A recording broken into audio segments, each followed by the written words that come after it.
Dekat tangan saya sekarang ni kita ada X flagship daripada 2023 dan saya dapatkan phone ni di Shopee pada harga RM450 saja ataupun in the range 450 ke 500 macam tu lah. So ini dia Xiaomi 13T yang harganya pada mulanya pada pelancaran dia harganya adalah RM1,799. Saya dapatkan sekarang pada tahun 2026 RM400 saja. So ya, hari ni saya akan bagi tahu korang macam mana nak dapatkan phone ni dan juga apa yang special sangat pasal phone X flagship ni. Nama saya daripada Pocket Socket. Ini adalah video review Xiaomi 13T.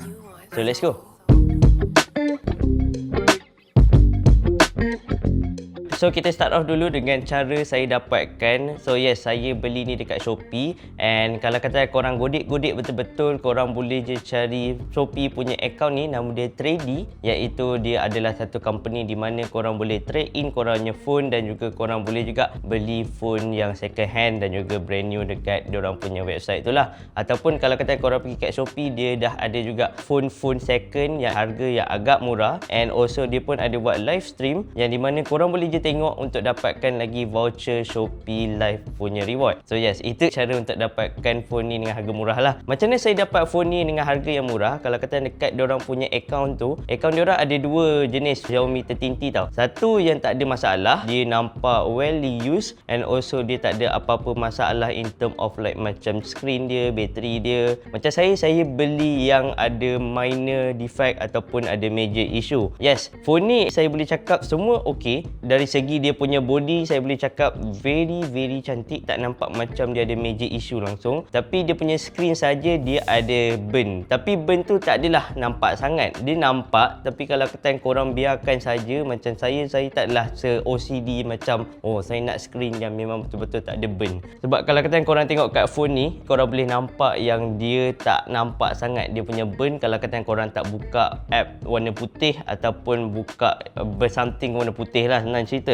So korang boleh je pakai, jangan risau. And also kalau kata korang nak tukar dia punya screen pun tak adalah semahal mana. Macam contoh kalau korang beli phone Samsung ataupun OnePlus ataupun Pixel, yang ni screen dia baru RM170 saja yang ada OLED screen. Yes, memang OEM, tapi korang boleh dapatkan korang punya built-in touch screen dekat sini. So bagi saya itu agak worth it, sebab kalau katakan untuk major issue pun dia tak adalah nampak major issue sangat. Kalau katakan korang bukan se-OCD macam mana orang-orang kat luar sana lah, korang just nak pakai X flagship macam saya ni tanpa ada masalah risaukan apa-apalah. Elakkan daripada beli yang ada bateri kembung, ID lock, or even kalau kata kamera rosak pun elakkan, sebab benda tu mengambil banyak masa dan juga duit untuk betulkan. Kalau screen burn ni korang still boleh pakai lagi sebenarnya phone ni, cuma dia ada slightly ni lah, dia tak adalah secantik mana. So korang boleh je search Trady dekat korangnya Shopee app sekarang juga untuk dapatkan phone yang macam ni. Habis pasal Trady punya ni, dia tak sponsor saya by the way. Kalau kata Trady awak nak sponsor saya boleh juga, tak ada masalah. So ya, kita akan pergi kat spek flagship killer Xiaomi 13T ni. So kita start off dengan security update dia. Phone ni keluar 2023 hari tu, 2023 September hari tu. And also sekarang ni dia still dapat update daripada Xiaomi, and last update security dia daripada Jun 1 2026. Tak adalah selama mana, tak adalah seawal mana lah nak cerita. And also saya boleh dapatkan Android 15 saja dekat phone ni, so which is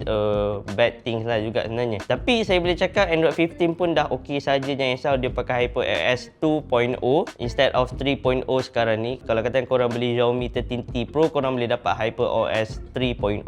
Untuk chipset dia pula, dia menggunakan chipset Dimensity 8200 Ultra, yang di mana dia punya AnTuTu score dalam 1.1 juta. Yes, saya dapat 1.1 juta, yang di mana dia kalahkan Snapdragon 7S Gen 4, yang di mana phone 7S Gen 4 sekarang harga dia dalam RM1,700 ke RM1,400. Macam tu kita ada Realme 15 Pro 5G, Vivo V60 untuk 1.1 juta AnTuTu score dengan harga RM400. Mana korang nak dapat phone yang macam tu? And also kalau kata korang cari yang X flagship pun korang tak dapat yang semacam ni lah, sebagus mana macam ni.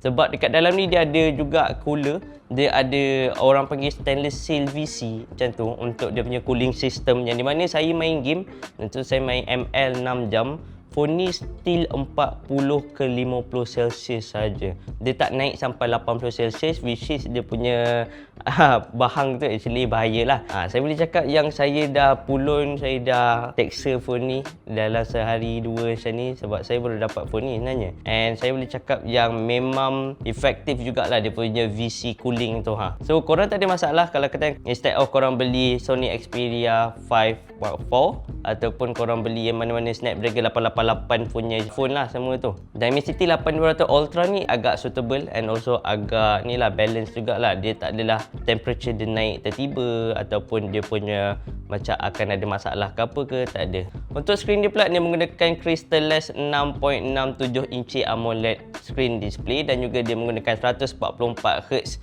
refresh rate. Yes, korang boleh dapatkan 144Hz refresh rate dekat dalam phone ni. Kebanyakan phone-phone yang kat luar sana semua pakai 120Hz, 90Hz. Yang ni dia pakai 144, so korang boleh main game bateri smooth macam tu lah. And then untuk bateri dia pula, dia menggunakan bateri 5000 mAh dan juga dia punya fast charging 67W, yang di mana dia diadvertisekan untuk dia charge 0 to 80% dalam masa 40 ke 35 minit sahaja. So okey saja sebenarnya kalau kata korang nak dapatkan phone ni sebab dia pun fast charging dia kuat and then dia ada bateri yang agak besar. Untuk sekarang ni, yes, kita tak boleh nak expect apa-apa. Macam contoh kita ada phone-phone yang sekarang ni ada 7500, 8500, 10000 macam tu sebab dia orang pakai silicon carbon. Yang ni dia pakai lithium ion saja. So kita tak boleh nak expect apa-apalah. And then untuk kamera dia pula, kamera dia ni actually agak special sebab dekat dalam kamera Xiaomi 13T ni dia dah mempunyai Leica punya sensor. So korang boleh je tangkap gambar cantik-cantik and also boleh je rakam video 4K 30fps maximum, yang di mana agak okey sebab dia ada OIS juga, Optical Image Stabilization, yang saya boleh cakap agak crispy.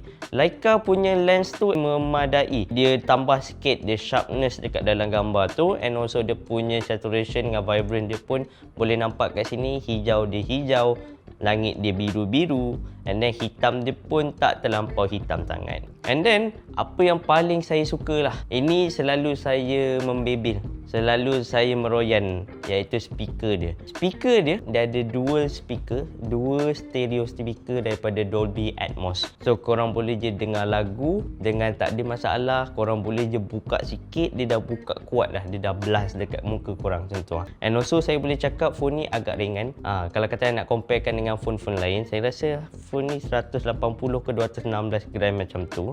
So korang boleh je dapatkan phone ni, dia tak adalah seringan mana, tak adalah seberat mana. Dia actually agak nipis sebenarnya. Dia punya ni.